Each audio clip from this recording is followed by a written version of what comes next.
আপনার জীবনের কোনো দুঃসময়ে কি কখনো দোয়া করেছেন? সেই দোয়া কি কবুল হয়েছে?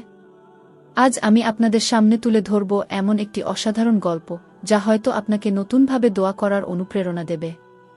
এই গল্পটি শুধুমাত্র একটি কাহিনী নয়, এটি একটি শিক্ষাও, যা আপনার জীবনের মোড় ঘুরিয়ে দিতে পারে। একটি ছোট্ট গ্রামে বাস করত সুমন নামে এক যুবক। তার জীবন ছিল সংগ্রামের ভেতর দিয়ে মোড়া। সে প্রচণ্ড দুঃখী ছিল, কারণ তার সব চেষ্টা বারবার ব্যর্থ হচ্ছিল। জীবনের সব দিকেই যেন ব্যর্থতা ছিল তার সঙ্গী। একদিন সুমন সিদ্ধান্ত নিল যে সে আল্লাহর কাছে মন খুলে প্রার্থনা করবে। তার মন বলল, হয়তো আজ আমার প্রার্থনার উত্তর পাব। সুমন গভীর রাতে উঠে তাহাজ্জুদের নামাজ আদায় করল। সে কান্নাজড়িত কণ্ঠে আল্লাহর কাছে প্রার্থনা করল, হে আল্লাহ, আমি দুর্বল। আপনি আমার শক্তি। আমার জীবনের প্রতিটি পদক্ষেপে আমাকে সাহায্য করুন।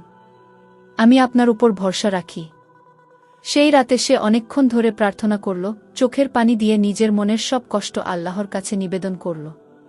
পরদিন সুমনের জীবনে কিছু পরিবর্তন শুরু হল। এক বন্ধুর মাধ্যমে সে একটি কাজের সুযোগ পেল। সুমন সেই কাজে কঠোর পরিশ্রম করল এবং কিছুদিনের মধ্যেই তার জীবনের ধারা বদলে গেল। আল্লাহ তার দোয়া কবুল করেছিলেন, কিন্তু শুধু তার নয়, তার বিশ্বাস তাকে সাফল্যের পথে নিয়ে গিয়েছিল। প্রিয় দর্শক, এই গল্পটি আমাদের শেখায়, দোয়া শুধু শব্দ নয়, এটি আল্লাহর সঙ্গে আমাদের সরাসরি সংযোগ। কিন্তু দোয়ার পাশাপাশি আমাদের নিজের প্রচেষ্টা করাও গুরুত্বপূর্ণ। কখনো আশা ছাড়বেন না।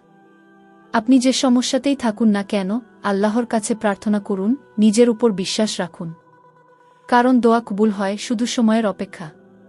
এই ভিডিওটি যদি আপনাকে অনুপ্রাণিত করে থাকে, তাহলে এটি শেয়ার করুন এবং আমাদের চ্যানেলটি সাবস্ক্রাইব করুন।